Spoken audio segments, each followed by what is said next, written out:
Welcome to the Intern Whisperer. Hi, everyone. My name is Isabella Johnston, host of the Intern Whisperer Podcast, which is brought to you by Employers for Change, helping hiring teams reduce employer hiring bias and increase competency, skill, recruitment, and learning. Today's guest is Brooke Avery with Limble, and she is a technical program manager. She'll tell us more about that when we get to meet her. She also founded and leads the Angular Community Meetup out of Utah and earned the title of Angular GDE, which is a secret code name that you have to work really hard for. She's going to tell us about that. Her background is interesting, and it's because she transitioned from being a teacher to a software engineer and then another 180 as a technical program manager. And with the Angular community, she also orchestrates global events and fosters collaboration within that same ecosystem. And let's just pile one more thing on there that she does. She's amazing. She is the host of the Dev Life podcast, where industry experts provide valuable insights on career optimization and software development trends. So many big words. I'm so happy to have you here. Thank you so much. I'm very honored. Ah, you're amazing. I remember when I met you, it was at the Google Dev Fest conference that was just in October. And I went, oh my God, here's one of my people. We were like totally geeking out about HR stuff, onboarding, mentoring, peer and reverse mentoring, everything. Teaching, yeah, I remember that stood out about you as well as teaching, but I was the same way. I remember like looking at the list of everything that you do and that you have done, and I was just sort of like, wow, this is someone to admire and respect and Oh, thank you. follow. Yeah. Yeah. Well, same back to you. Yeah, I feel the same. So I always kick off my show with this one question. Tell us about yourself using 5 words and why those 5 words. Okay, so I had to really think about this, but I think I'm gonna go, I'll tell you the five and then I'll explain why, but I went with resilient, empathetic, builder, fun-loving, and individualistic. Okay. Why So resilient? yeah, I think I'll save that one for last. But Okay. individualistic, I've just always been very uniquely myself. I don't really fit stereotypes, but just always been uniquely Brooke. So that one I think fits well. Fun-loving, I've always been a kid at heart. I think that's what kind of called me into teaching and education, being able to work with kids and still have that childlike element as part of my life, but I also really love things like going to the Disney parks and just having fun and finding that good balance in life. I'm a builder in a few ways, right? I build software, but I also build community, and I think I build individuals. I help them kind of build up who they are and help them to find success. Very empathetic. Can be a good thing, it can be a bad thing, but I think I'm really sensitive to other people, but try to really relate to other people as well. And then resilient. Uh, Lots of challenges, difficult things, but I always come back, even if there's some whining and griping along the way, I still try to push through it and just get to my goals, regardless of what barriers get in my way. Good stuff. So I would have said these words, and I told you I was going to give you my 5. I would have said teacher because first off, that's what I know you introduced yourself when I met you then, but you are that and you really enjoy that aspect of learning yourself. So self-learner, teacher, and I think every teacher should be somebody that loves to learn. Right. Definitely would have said creative because of the way you've created a lot of systems and really encouraging your people in your company to make it a good culture, make it a good place, and you allow them to be even still the way you describe yourself, individualistic. They are uniquely themselves, but you encourage that. So I think that's 4, maybe 3. I don't know, 3 or 4. Yeah. But Oh, thank you. yeah. And then I would have said process. You're a process person because that's one of the things I went, oh my God, she likes all of these things. So yeah, definitely. Yeah, thank you. Yeah, I appreciate it. Mm-hmm. So, you're welcome too. So, tell us about your personal story. Where did you go to school? To how did you get to where you are now? Because that's a very windy road that you've had. It has been, that's for sure. I've always been someone that's interested in a lot of different things. It's been hard for me to really kind of go, wait, you mean I have to choose just one thing? So, but I think that's kind of what you're saying. I love to learn and teach. So, but I went to the University of Utah. I actually earned a bachelor's in international business of all things, Wow. and was working at a security company of sorts here in the Salt Lake area, but just wasn't fulfilled. I knew there was something else for me, and so I ended up going back to school, and through a kind of series of unexpected events, it just sort of it literally fell into my lap that I needed to go into education. And this was something like my mom was a teacher, both of her parents were teachers. So it was kind of that job that I'd always observed and watched, but resisted because, I didn't want to follow what they had done, which is kind of a stupid thing to say now. But finally just said, this is for me, and went into education, got a master's degree at Westminster College in Salt Lake City, and went on and started to, well, it was a dual program. I got certified in adult education, but then also K through 12, and ended up choosing the K-12 path and started teaching, started in sixth grade, kind of found my way to third grade, and that was my happy spot. I really loved working with the kids, just adored, the job. And like I said earlier, that fun-loving aspect of teaching, the creativity, the imagination, all of it, and just getting to work with each of those kids. It was really magical, honestly. But when I was in grad school, it was probably the biggest life-changing experience I've ever had.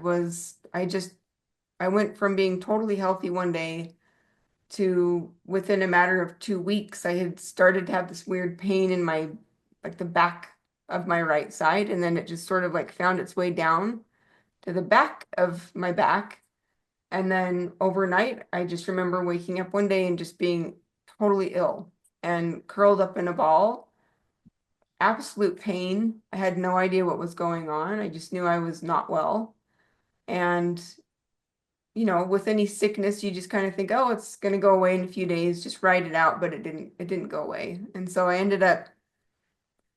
it's been about a 10 and a half year journey of finding out I had like Crohn's disease, colitis, SIBO, which is small intestinal bacterial overgrowth, and trying to find doctors who could get me answers, finding lots of non-answers, but it's just been a really frustrating journey. But given that at the beginning of all of that, while I was teaching, didn't have answers, didn't know what was going on, I knew that I couldn't continue to be on my feet all day long watching 30 kids. And it was taking its toll on me. And my health was really struggling, but I also needed a job. I needed an income. I needed insurance to be able to pay for all of this medical stuff. And so I really started investigating what are jobs I could do from home. And through teaching, I had really become interested and gotten involved with education technology. And I had been really kind of immersing myself in that. And because of that, that led me into finding software engineering.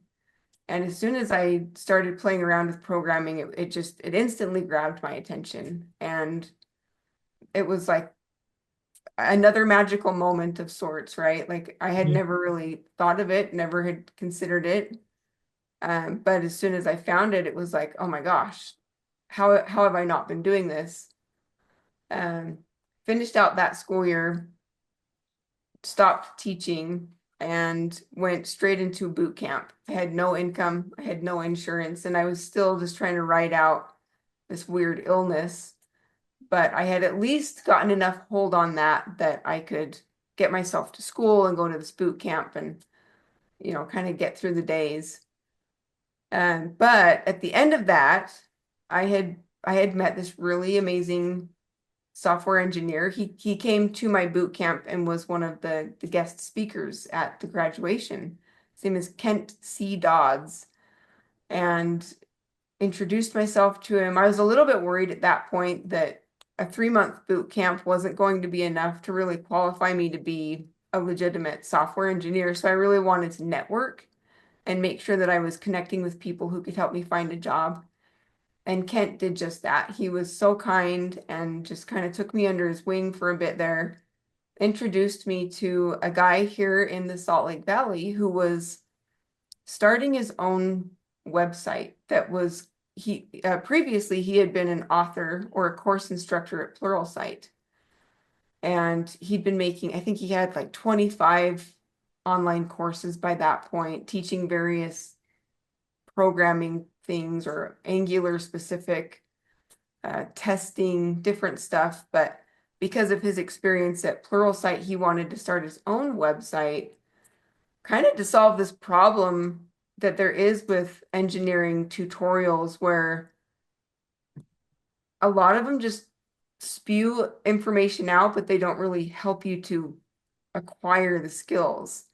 And so he wanted to create a website where you could have a tutorial that did both. It's teaching you, but you're also mastering the skills at the same time rather than just watching and observing. But he wanted an education expert who also had some programming experience who could help train the course instructors how to make these online courses. And so that's where Kent connected me with him, with this guy. His name was Joe Eames. And it was just this great collaboration. We instantly connected, started working with him. And he also owns and runs a conference called NG-Conf for Angular Conference, again, here in Salt Lake. So pairing up with Joe, here I was now fresh out of boot camp, still not great at developing, but Joe promised to help teach me. I'd basically be a junior developer for him while I was helping him run his company and helping him run NG-Conf.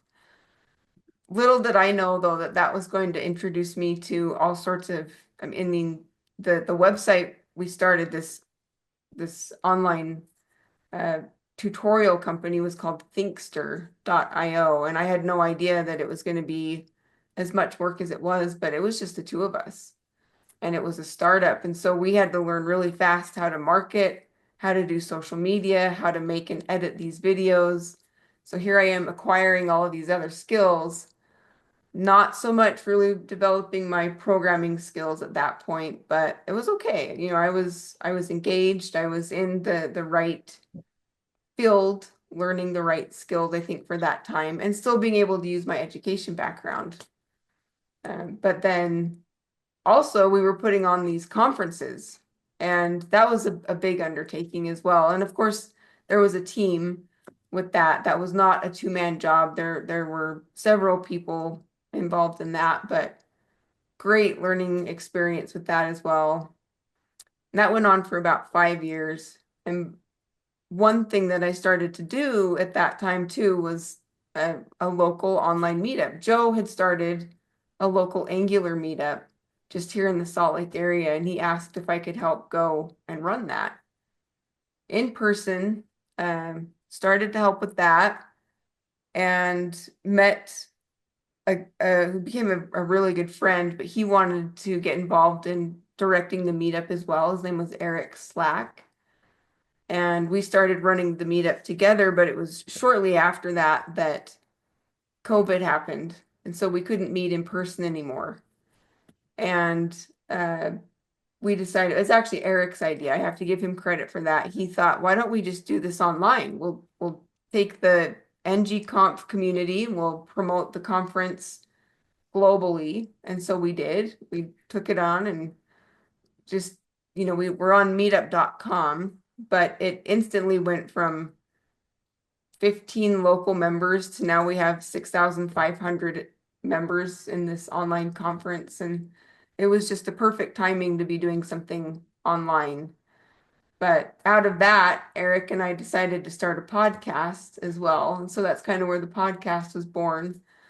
But Eric, being such a good and kind-hearted person, he knew how important it was to me that I was a developer. And so he also took me under his wing and became a mentor to me. And we would meet and all virtually. I mean, this was still during COVID. So we would just meet a few times a week and he would teach me how to program. And that's how I learned how to do Angular was with Eric. But yeah, I mean that it was kind of just all building all at once. And I don't know, what was that? About 20, right after COVID was kind of ending, was when I finally said, you know what, I want to just do a full-time programming. That's what I set out to do. That's really what I want to focus on. So Eric and Joe kind of helped me to network and was able to get my first job as a programmer from there. So did that. Uh, I've worked at a few companies. I've loved every minute of it.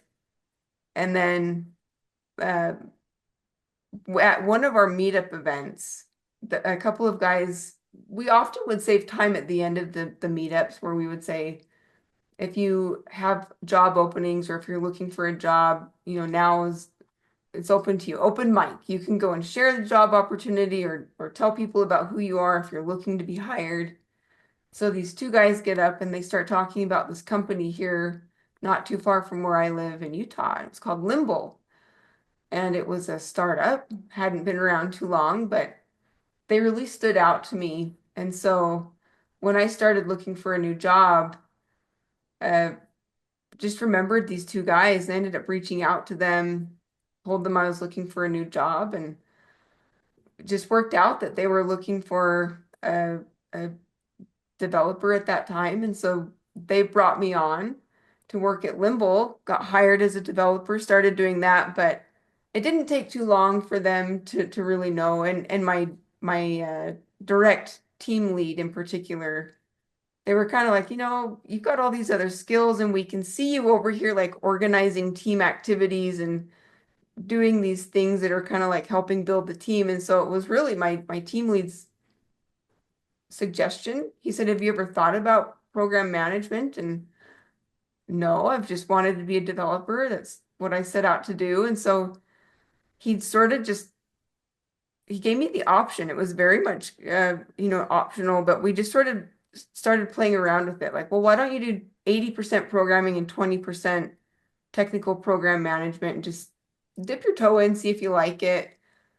And very quickly I fell in love with that as well, because I still get to work with the software engineers. I still get to really be involved with the programming and the coding, but I also get to work now with the product team and the design team. And it's just using everything I've learned. It really is such a good balance of the teaching and the education.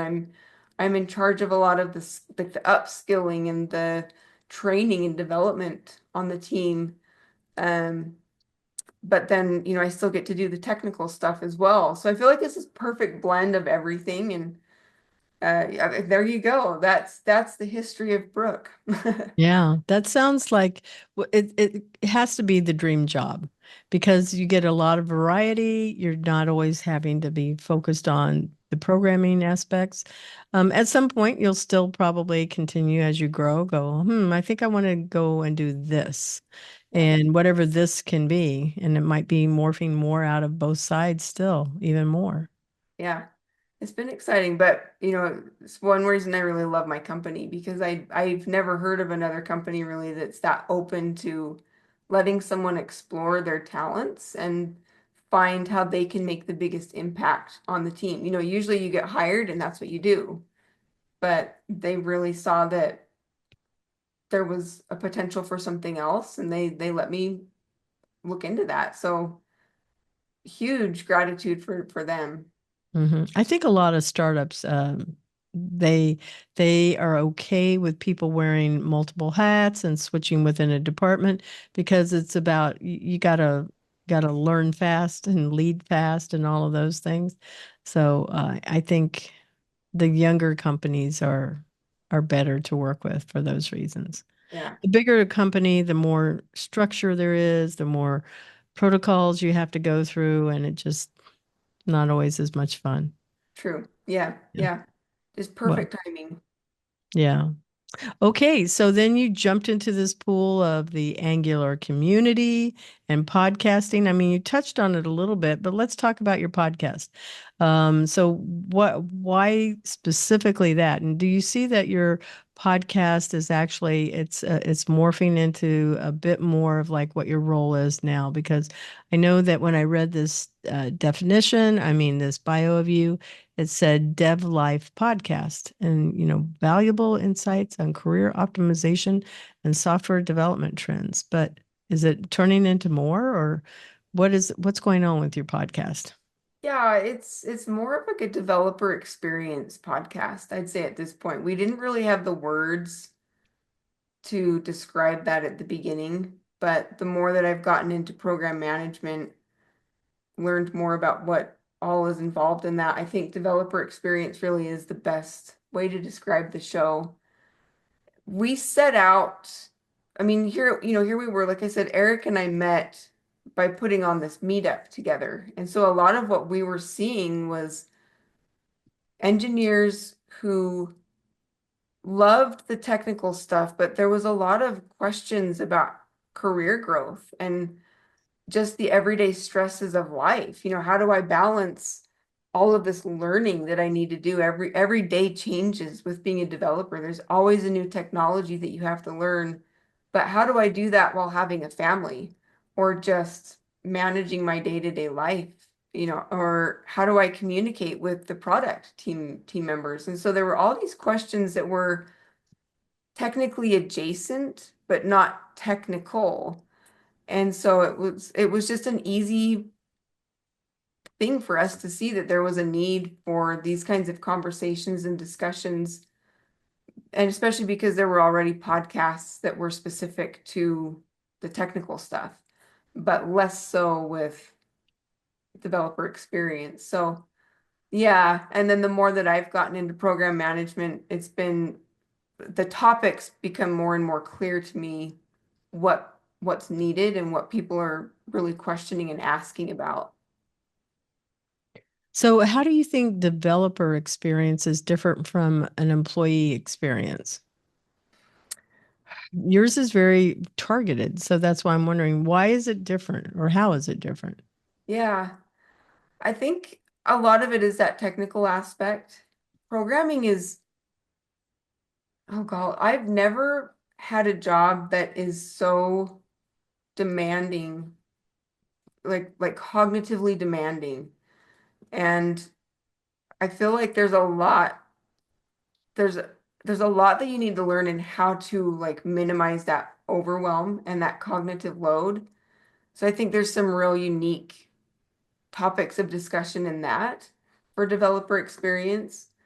Um, but then just, with so many different technology options and choices, and like I said, how it's changing every day, what tech stack do you use? And if you do choose a particular tech stack, how do you get people trained in that? So, I mean, I think it's just the nature of technology where it's just ever evolving, ever changing, but then the unique demand that it really takes to focus and really like get through the challenges of programming.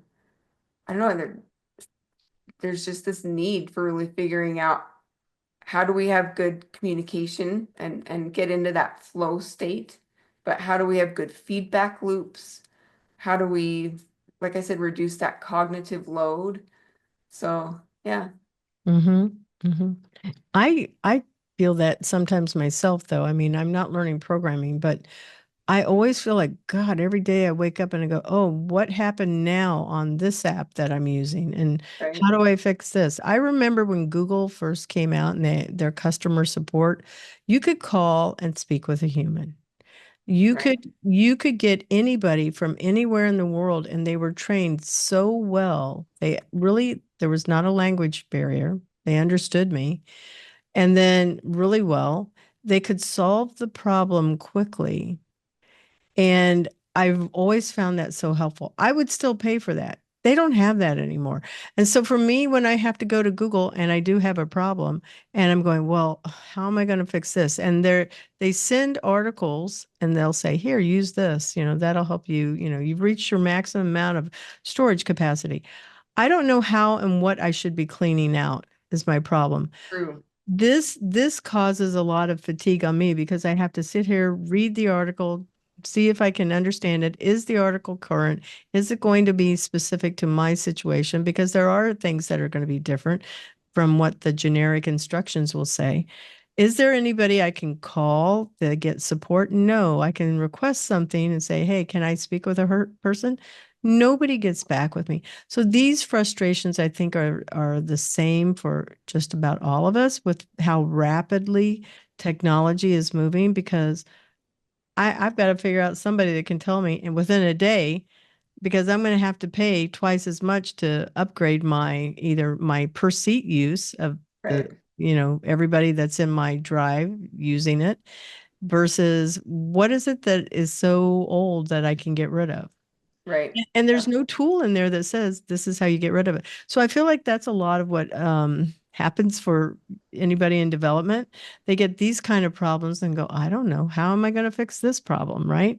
Yeah. Yeah. So that's why I kind of feel like that employee experience is we're all in the same boat. We all It's have true. technology that we're trying to go, well, what happened today and how do I fix this? And is there anybody I can talk to and I can go to? And no, there's not. Maybe, when you're specialized, you do have people you can go to, but Yeah. my goodness. It's interesting because I had never seen this until just, I think maybe 6 months ago was the first time, but I was just kind of, I can't even remember why. I'm not currently looking to go back to school, but somehow I ended up I stumbled across this new degree being offered at one of the universities here in Utah, and it's called Experience Design and Management. And I think it's one of the first ones of its kind, at least that I've seen. I tried Googling it to see if there were any other schools offering it, and it doesn't seem to have really picked up yet. But I think it will. I think a lot of schools are probably going to start doing it, but exactly for that reason, because I talk about developer experience, but you're right. Like, I think this is something that is across many industries, and I think it's just becoming more and more important to have this experience design and management, right? Like, you have to Mhm. have people that are helping you to have a good experience within whatever career field you've chosen. But Mm, yeah, yeah, maybe they call it a different name. it could be Yeah. very true. Yeah. Well, we're going to go to a deeper dive question. Okay. When you're looking back at your life at this point where you are right now, because 10 years from now, you're going to feel different. You're going to have something completely different. What do you believe? What do you think is something that you're extremely proud of right now, and you hope it makes an impact on the world? I think I I know that this answer would have been different even just 3, 4 years ago, but the more that I get into my career, the more I've been involved in my podcast and the meetup, it's so easy to get caught up in the day-to-day busyness, like we've kind of been talking about, or just the overwhelm of everything you need to learn. But for me, it all comes back to humans and people, and that's what's at the heart of everything that I do is people. And I want my legacy to be one where people will say she helped build individuals and build communities. And I think I'm doing that in some ways already, but I want to just keep expanding that and really help people to feel and to know that they're seen and they're heard and they're understood and kind of build those bridges over our differences and help people to see that we have a lot more in common than we have different. So that's kind of where I'd like to have my legacy be. You know what? You are exactly right. No, this is again one of the other reasons why, oh yeah, I really like you because I say the same thing. Everybody we need to be reminded to be relational now because we have technology and it moves so fast and everything, the phone gives us a false sense of, oh, you have to answer now. Oh, you should have Right. texted me now. There's just this very wrong mindset of now, now, now, now, now, and that constant pressure. But yet slowing down to remember, okay, we're human. It's okay to fail. It's okay to, that's learning. We should just equate fail with learning, Yeah. and it's important to be relational no matter what your personality type is, because we need humans. There's a place for technology, but we need humans. And it is important to be heard, to be seen, and to be able to be a part of something. So everything that you just said, I said, yeah, that's exactly the legacy I asked for too. Yeah. Yeah. So It's yeah. important. So that's a good thing too. Okay, now we'll go to something fun. Favorite cartoon, movie, or game about the future and why? And I know you pointed to some stuff behind you. Absolutely. Yeah. You can see my lightsabers, got a couple Yes. on the side, but all my Star Wars stuff up here. It's kind of my Star Wars area.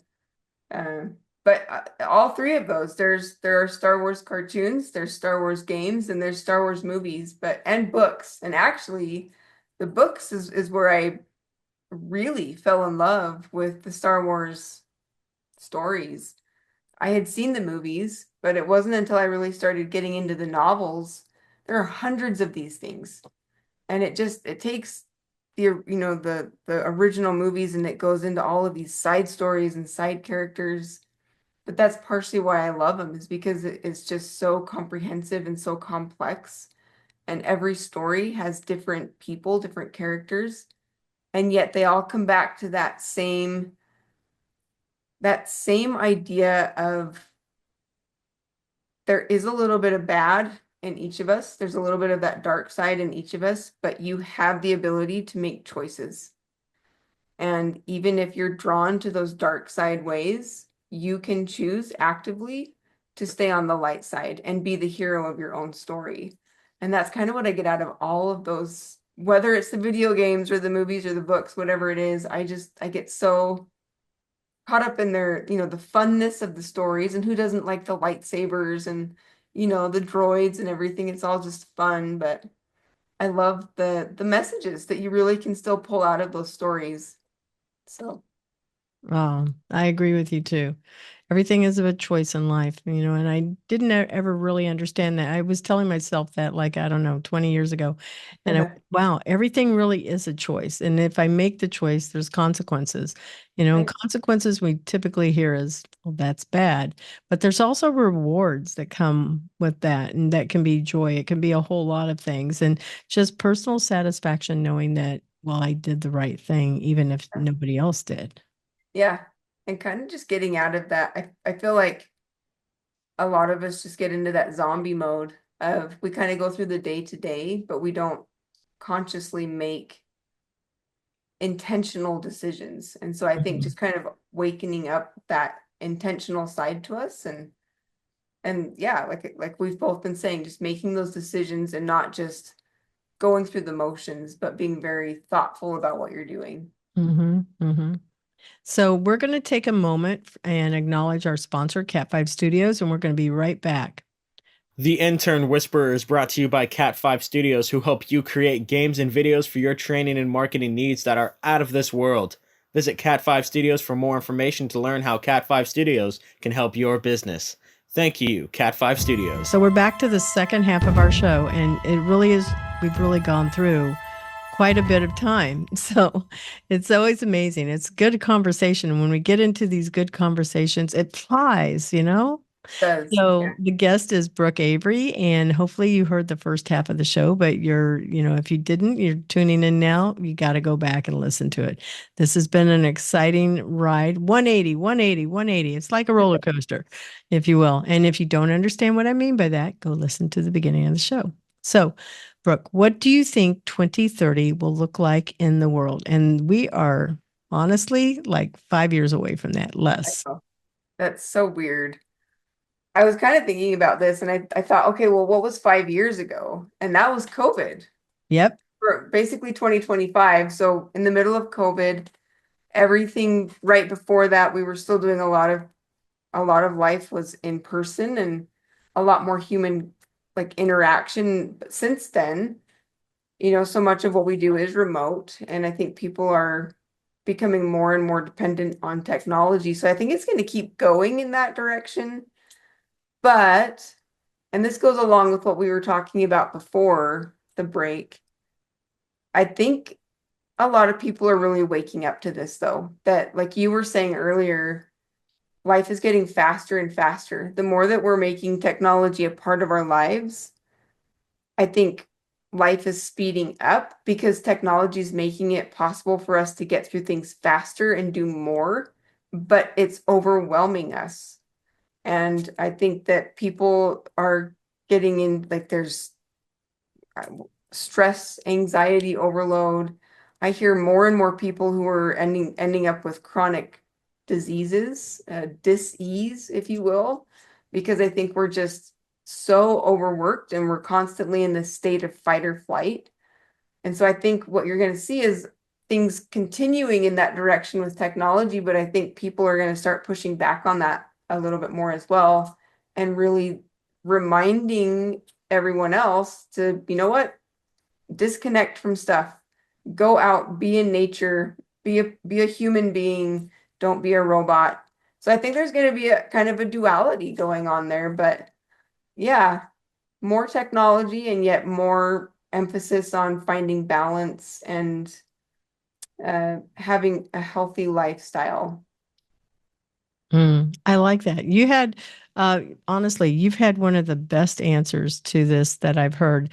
A lot of times, the thoughts are more, what would I say, surface level. And I think that yours has gone quite a bit deeper than the idea. I like the idea of people pushing back. And there's a lot of people that have created apps, even though they're in technology. It's about, you park your phone in a bag and you leave it and you don't mess with it at all, and you disconnect for a whole weekend. And you Oh, realize at that point, am I sleeping with my phone? If I'm sleeping with it, there's a problem, right? yeah, for reals. Yeah, yeah, That's so true. yeah. People are seeking solitude and refuge in places of nature to be able to get disconnected too. Yeah. I've found, I mean, I told you in the first half there, I had like all these kind of gut issues and the colitis and the Crohn's. And the more that I've had to meet with various doctors, I've learned a lot of that is the mental aspect to it. And the more that I disconnect, the more that I do take care of me, like my person, Hmm. I have found that my health has improved. So I find it very Sure. interesting. Yeah, I am very, very sure. I know that I seem to have more issues with, never used to have this problem, but things with like my liver. And I went, well, what is that? And that seems to be it takes care of everything. It's kind of like your heart and your brain. Yeah. You need the liver. You absolutely have to have that one. Yeah. Well, what do you think the positive aspect of that AI can have on our future work? We'll talk about the positive, and then we'll go to things about ethics. Okay. Yeah. I think, and especially I'm kind of considering this from a teacher's perspective or learner's perspective, but I think that AI really has the ability to help us to learn new things at a pace that we've never been able to achieve before. I mean, it's so exciting to see what teachers are doing with students in classrooms and how AI is really making, like virtual field trips and things so accessible. So I think learning is really going to accelerate. Um, I think too that it from like my perspective, I think of how it's helped with my job and even just things like organization, or if I'm in the middle of a big project and I'm trying to organize some things, I can just type in some prompts to, Perplexity or something, or Chat GPT, and it helps me just to organize and sort through my thoughts a little bit. But that's kind of what I like about it though, is that and this is why I think that name Copilot Mm, is a really good name because I want it to be my co-pilot. I still want to be in charge. I still want to be directing what's going on, but I like having that assistant there to really help me to be more efficient and to think more clearly and to get through my job, I think with a little bit more confidence even. So all of those things, learning, kind of building confidence, helping us to be more efficient. It's a lot to be said for it.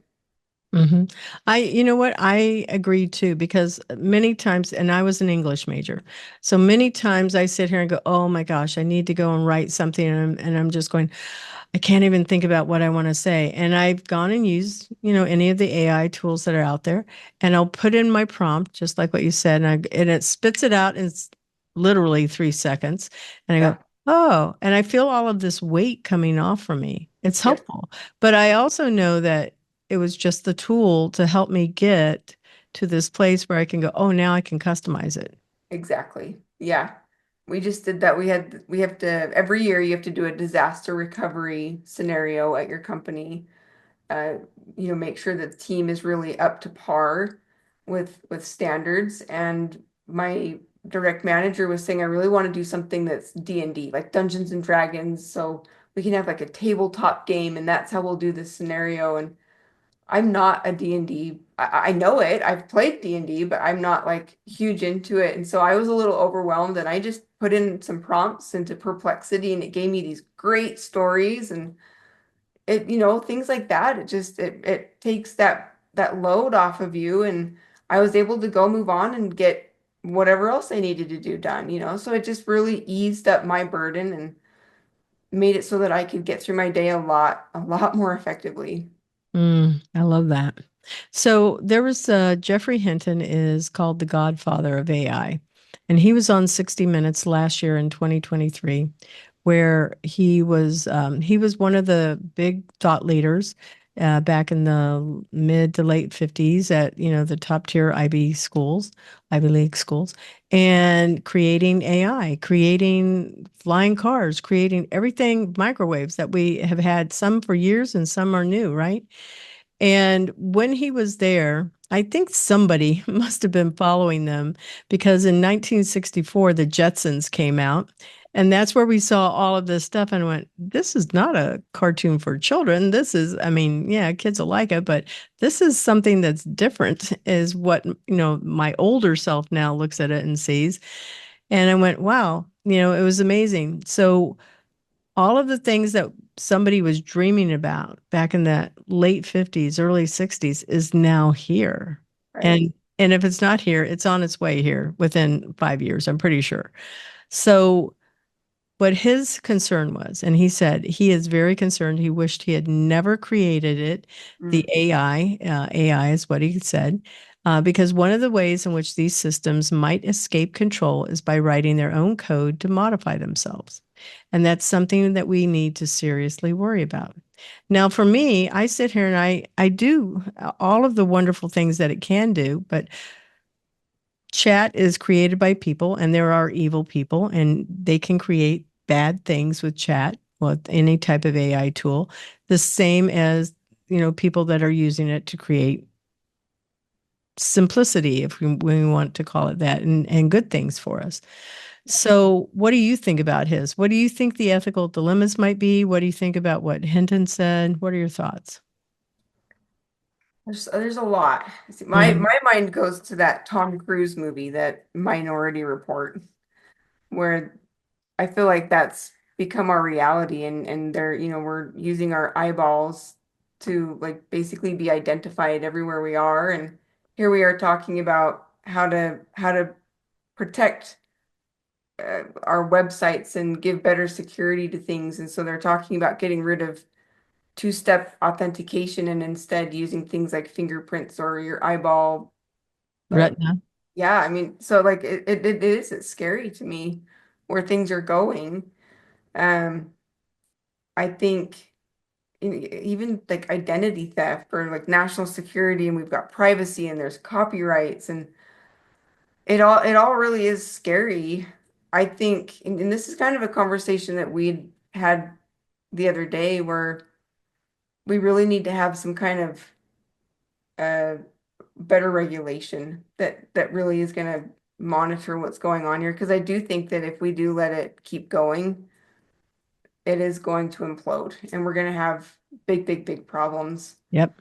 So we need to have those standards. We need to have requirements for if you're writing software, if you're creating these tools, what kind of ethic standards have you gone through and been qualified? What have you met? Possibly background checks, things like that. I mean, we need to have better regulation on all of this rather than just sort of like throwing it out there and letting people go and freely create. And I hate to say that, but at the same time, it's reality. So that's kind of where a lot of my thoughts are with that. But I think also, and this may be slightly different than what you're looking for, but I go back to my days in teaching, and I think if we let students have free reign with AI, a lot of my best lessons in life have come from the challenge and from Mhm. the requirement to really have to push through and do difficult things. So if we make it so easy for students to be doing things or employees, I think ethically speaking, we're doing ourselves a disservice. We're making things so easy that we're not training people how to push through difficult things and how to solve things on their own without relying on AI to do it all for us. So I think that there needs to be some kind of standard on that as well, and really being honest with doing the work yourself rather than letting the technology do it. I agree with you. Honestly, I really, really do. And I'm writing a proposal about something like that I'm sending to one of my school partners. Is that has been one of my concerns that students, no matter how old they are, 3 to we'll say 99, people we're still human and will want to take an easy road. They don't necessarily want to be engaged and try and figure out the problems themselves. But yet, that's how we learn. We learn from failure. We learn from trying over and over and over again. And if we just let something else do it, do our jobs for us, then what are we really saying we're actually doing anymore? I Right. think that rather than regulations, I use the word stewardship because Okay. I feel like it's at a higher level of responsibility than somebody else deciding what the regulations are. We should each be a good steward of our own knowledge and be involved with what we are creating because there's nobody to blame but us. Right. You Yeah, I know? like that. I think that's yeah, because I think the usage of words is important. So you're right. Using that word I think is better than regulations feels so imperial. Right. Yeah. Yeah. Stewardship. Yep. Okay, so here we are at the end of the show. Best mentoring advice that you want to pass on to my listeners. Yeah. Okay, I was thinking about this one too. So this has been a really big part of where I am today. I mean, here, I started as a teacher, which I think is a mentor of sorts, and then moving into to my meetup, where that's all about people teaching and sharing. So it's mentorships of sorts. But then also, when my friend Eric took me under his wing and was teaching me, he was my mentor. And then at the same time, though, it's been important for me to turn around and do the same. And so my advice there is always try to have a mentor and be a mentor to someone always, so that you're learning from other people, you're getting your answers and the guidance that you need, but then you're also able to turn around and teach someone else. So that because you're essentially teaching yourself, right? We all know that Mhm. teaching is the best way to learn. So I think Exactly. staying in the middle there, always having someone mentor you, you being a mentor, I think that's important.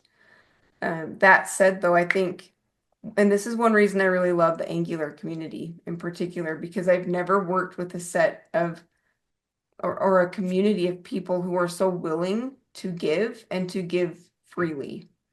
they're just so eager and happy to share and collaborate without asking for anything in return.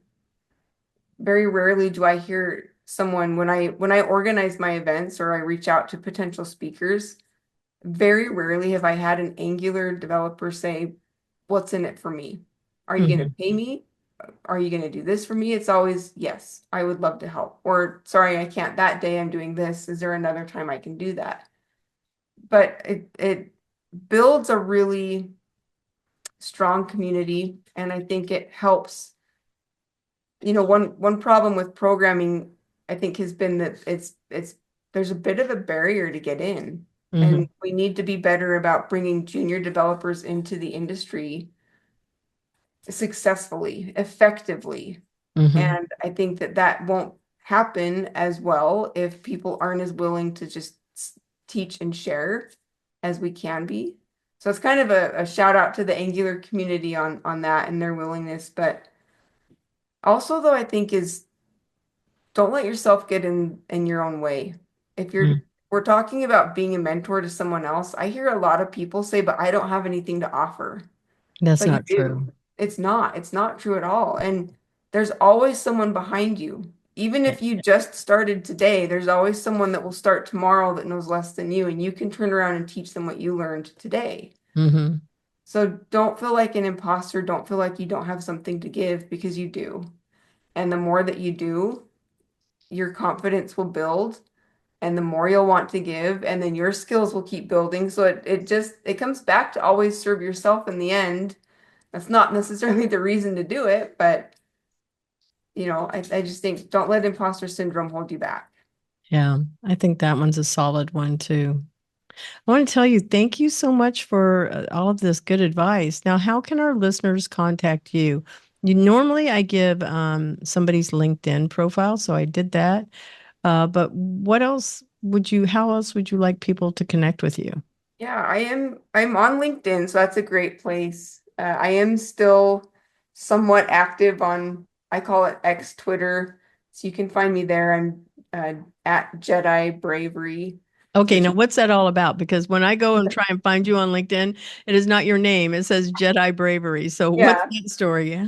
Jedi, just because it's Star Star Wars. Wars. Yeah, I love that part. But my name is Bravery. My last name is Avery, and Brooke, BR Avery, Bravery. Got it. Oh, It's yeah, that's just clever.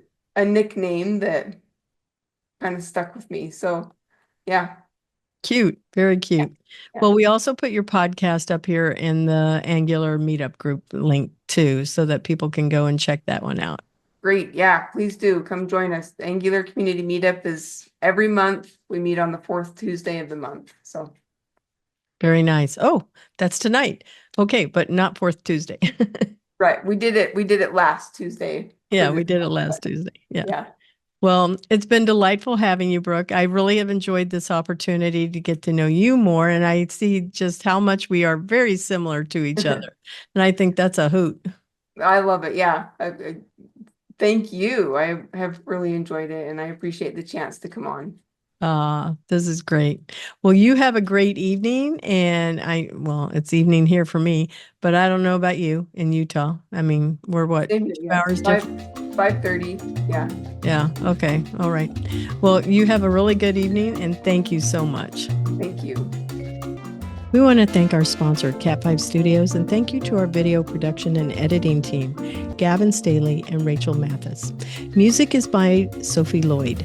The Intern Whisperer is brought to you by Employers for Change, helping hiring teams to recruit and upskill their intern talent and employees. Learn more at www.e4c.tech and become a member to reduce employer bias and improve company culture through head and heart smart recruiting and learning. Subscribe to the Intern Whisperer today and show your support by sharing our show, tagging a friend, and leaving us comments. You can find the Intern Whisperer podcast on Employers for Change YouTube channel or streaming from your favorite podcast channel. Thank you so much.